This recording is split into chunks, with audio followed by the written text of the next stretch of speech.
ನಮಸ್ಕಾರ, ಕಲಿಯೋಗ ಕಾರ್ಯಕ್ರಮಕ್ಕೆ ಸ್ವಾಗತ. ನಾನು ಡಾಕ್ಟರ್ ಅಶ್ವಿನಿ ವಿ ಕೊಣ್ಣೂರ್, ಆಯುರ್ವೇದ ತಜ್ಞೆ ಹಾಗೂ ಯೋಗ ಪ್ರಾಕ್ಟೀಷನರ್. ಇವತ್ತಿನ ಸಂಚಿಕೆಯಲ್ಲಿ ನಾವು ಸೂರ್ಯ ನಮಸ್ಕಾರ ಬಗ್ಗೆ ತಿಳ್ಕೊಳ್ಳೋಣ. ಸೂರ್ಯ ನಮಸ್ಕಾರ ಹೆಸರೇ ಹೇಳ್ತಿದ್ದಾಗೆ ಸೂರ್ಯನಿಗೆ ವಂದನೆ ಮಾಡೋದು. ಸೊ ನಾವು ಸೂರ್ಯ ದೇವನನ್ನು ಬೇಡ್ಕೊಳ್ತಾ ಇದ್ದೀವಿ, ನಮ್ಮನ್ನು ಅಜ್ಞಾನದಿಂದ ವಿಜ್ಞಾನಕ್ಕೆ ಕರ್ಕೊಂಡು ಹೋಗು, ಅನಾರೋಗ್ಯದಿಂದ ಆರೋಗ್ಯದ ಕಡೆಗೆ ಕರ್ಕೊಂಡು ಹೋಗು ಅಂತ. ಸೊ ಈ ಸೂರ್ಯ ನಮಸ್ಕಾರ ಅದು ಸೆಟ್ ಆಫ್ ಆಸನಾಸ್ ಬಿಟ್ವೀನ್ ಪ್ರಾಣಾಯಾಮ ಹಾಗೂ ಆಸನಗಳ ಮಧ್ಯೆ ಬರೋ ಅಂಥ 12 ಸ್ಟೆಪ್ಪಿನ ಸೀಕ್ವೆನ್ಸ್ ಸೂರ್ಯ ನಮಸ್ಕಾರ ಆಗಿರುತ್ತೆ. ಸೂರ್ಯ ನಮಸ್ಕಾರನ ಮಾಡೋಕ್ಕೆ ಬೆಳಗ್ಗೆ ಆದರೂ ಮಾಡ್ಬೋದು, ಸೂರ್ಯ ಉದಯ ಟೈಮಲ್ಲಿ, ಅಥವಾ ಸಂಜೆ ಆದರೂ ಮಾಡ್ಬೋದು, ಸೂರ್ಯ ಅಸ್ತ ಟೈಮಲ್ಲಿ. ನಿಮಗೆ ಅವೆರಡೂ ಸಮಯದಲ್ಲಿ ಆಗಲಿಲ್ಲ ಅಂತಂದರೆ ಊಟ ಅಥವಾ ತಿಂಡಿ ಮಾಡಿ 2 ಅವರ್ ಆದ ನಂತರ ಸೂರ್ಯ ನಮಸ್ಕಾರ ಮಾಡ್ಬೋದು.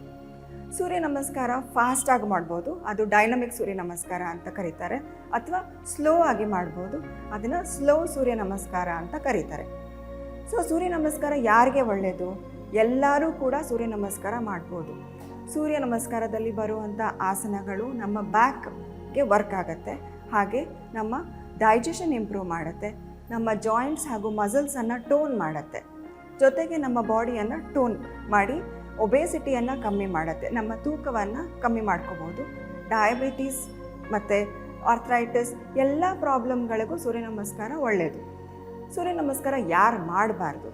ಪ್ರೆಗ್ನೆನ್ಸಿಯಲ್ಲಿ ಸೂರ್ಯ ನಮಸ್ಕಾರ ಪ್ರಿಕಾಷನ್ ತೊಗೊಂಡು ಮಾಡಿದ್ರೆ ಬೆಟರ್. ಫಸ್ಟ್ ಟೈಮ್ ಪ್ರೆಗ್ನೆನ್ಸಿಯಲ್ಲಿ ಸೂರ್ಯ ನಮಸ್ಕಾರ ಮಾಡ್ತಾಯಿದ್ರೆ ಮಾಡದೇ ಇರೋದೇ ಉತ್ತಮ. ಹಾಗೆ ಹಾರ್ಟ್ ಪ್ರಾಬ್ಲಮ್ ಅಥವಾ ಹೈಪರ್ ಟೆನ್ಷನ್ ಇರೋರು ಕೂಡ ಟ್ರೈನರ್ ಹತ್ರ ಕಲಿತು ಆಮೇಲೆ ಸೂರ್ಯ ನಮಸ್ಕಾರ ಮಾಡಿದ್ರೆ ಉತ್ತಮ. ಸೂರ್ಯ ನಮಸ್ಕಾರನ 108 ಟೈಮ್ಸ್ ಮಾಡ್ತೀವಿ ನಾವು ಅಂತ ಹೇಳ್ತಾರೆ. ಸೂರ್ಯ ನಮಸ್ಕಾರ ಮಾಡಿ ಪ್ರಾಕ್ಟೀಸ್ ಇದ್ದರೆ ಮಾತ್ರ ಅಷ್ಟು ಹೋಗ್ಬೋದು, ಹೊರತು ಒಂದೇ ಸತಿಗೆ ಮಾಡಿದ್ರೆ ಜಾಯಿಂಟ್ಸ್ ಪೇನ್ ಜಾಸ್ತಿ ಆಗುತ್ತೆ. ಸೊ ಈಗ ಸೂರ್ಯ ನಮಸ್ಕಾರನ ಮಾಡೋಕ್ಕೆ ನಿಮ್ಮ ಮ್ಯಾಟನ್ನು ತುದಿಯಲ್ಲಿ ಹೋಗಬೇಕು. ನೀವು ಸೂರ್ಯ ನಮಸ್ಕಾರ ಮಾಡಬೇಕಾದ್ರೆ ನೆನ್ಪಿಟ್ಕೊಳ್ಬೇಕಾಗಿರೋ ವಿಷಯ ಏನು ಅಂದರೆ, ಎಲ್ಲಿಂದ ನೀವು ಶುರು ಮಾಡ್ತೀರೋ ಅಲ್ಲೇ ಎಂಡ್ ಆಗಬೇಕು. ಸೊ ಸ್ಟಾರ್ಟಿಂಗ್ ಪೊಸಿಷನ್ ಎಲ್ಲಿ ಶುರು ಮಾಡ್ತೀವೋ ಅಲ್ಲೇ ಎಂಡ್ ಆಗಬೇಕು. ಹಾಗೆ ಉಸಿರಾಟದ ಕಡೆ ನೀವು ಗಮನ ತಗೊಳ್ಬೇಕು. ಸೊ ಸೂರ್ಯ ನಮಸ್ಕಾರ ಶುರು ಮಾಡೋಣ. ಸೂರ್ಯ ನಮಸ್ಕಾರ ಶುರು ಮಾಡೋಕ್ಕೆ ಸ್ಥಿತಿ ಬಂತು ತಾಡಾಸನ. ಅದು ಕಾಲುಗಳು ಒಟ್ಟಿಗೆ ಇರಬೇಕು, ಶೋಲ್ಡರ್ಸ್ ರೋಲ್ಡ್ ಬ್ಯಾಕ್. ಈಗ ಇನ್ಹೇಲ್ ಮಾಡ್ತಾ ನಮಸ್ಕಾರ ಮುದ್ರಕ್ಕೆ ಬನ್ನಿ. ಇದು ಮೊದಲನೇ ಆಸನ.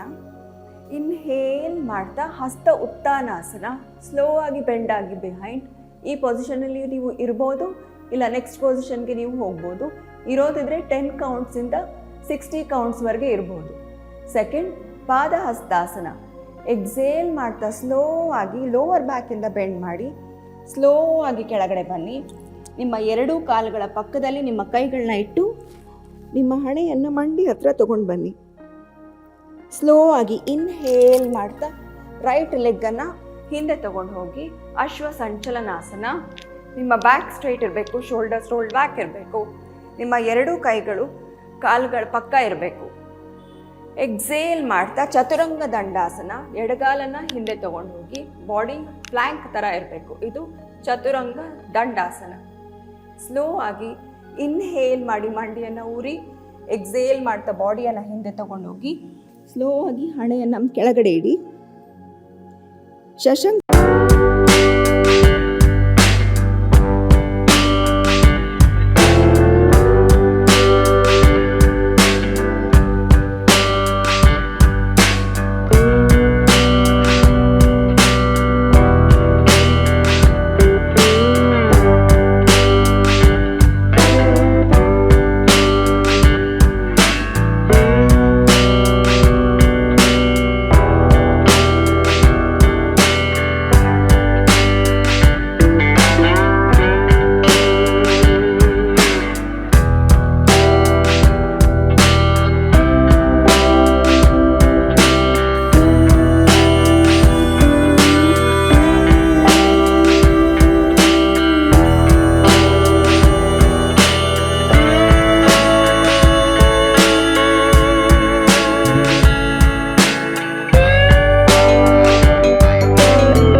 ಆಗಿ ಕೂಡ ಮಾಡ್ಕೊಂಡು ಹೋಗ್ಬೋದು.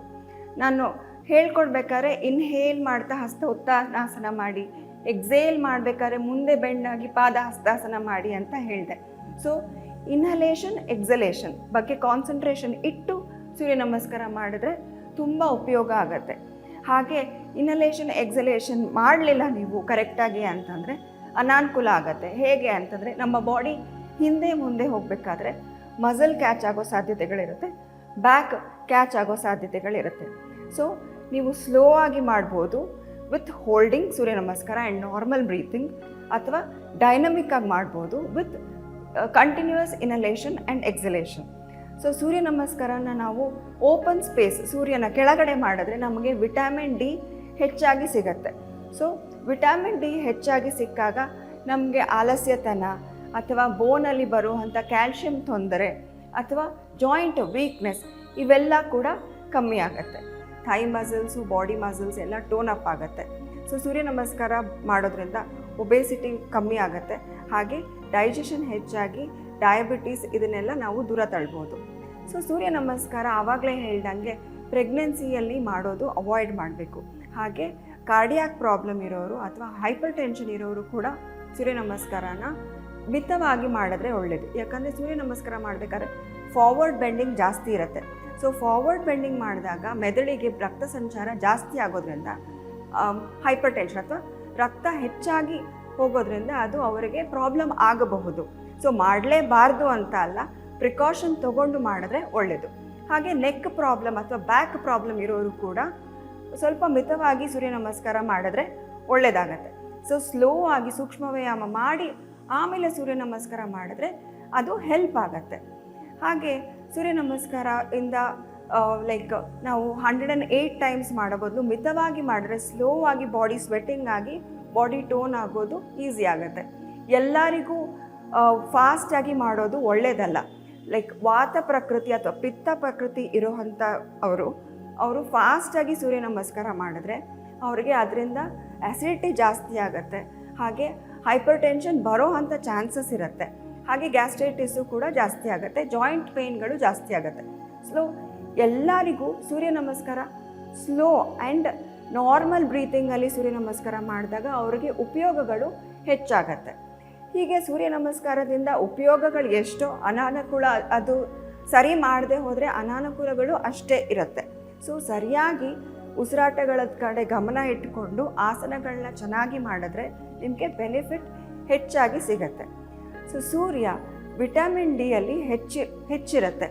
ಸೊ ನಾವು ಓಪನ್ ಸ್ಪೇಸ್ ವೆಂಟಿಲೇಷನ್ ಎಲ್ಲಿರುತ್ತೋ ಅಲ್ಲಿ ಚೆನ್ನಾಗಿ ವೆಂಟಿಲೇಷನ್ ಎಲ್ಲಿ ಸಿಗುತ್ತೋ ಅಲ್ಲಿ ನಿಂತ್ಕೊಂಡು ಸೂರ್ಯ ನಮಸ್ಕಾರ ಮಾಡಿದ್ರೆ ಅದರಿಂದ ನಾವು ವಿಟಮಿನ್ ಡಿ ಅಬ್ಸಾರ್ಬ್ ಆಗಿ ನಮ್ಮ ಜಾಯಿಂಟ್ಸ್ಗಳ ಹೆಲ್ತ್ ಚೆನ್ನಾಗಾಗತ್ತೆ, ಬೋನ್ಗಳ ಹೆಲ್ತ್ ಕೂಡ ಚೆನ್ನಾಗಾಗತ್ತೆ. ಸೊ ಇವತ್ತಿನ ಸಂಚಿಕೆಯಲ್ಲಿ ನಾವು ಸೂರ್ಯ ನಮಸ್ಕಾರದ ಬಗ್ಗೆ ಸಾಕಷ್ಟು ವಿಷಯಗಳನ್ನು ತಿಳ್ಕೊಂಡಿದ್ದೀವಿ. ಮುಂದಿನ ಸಂಚಿಕೆಯಲ್ಲಿ ಮತ್ತೆ ಭೇಟಿಯಾಗೋಣ. ಧನ್ಯವಾದಗಳು.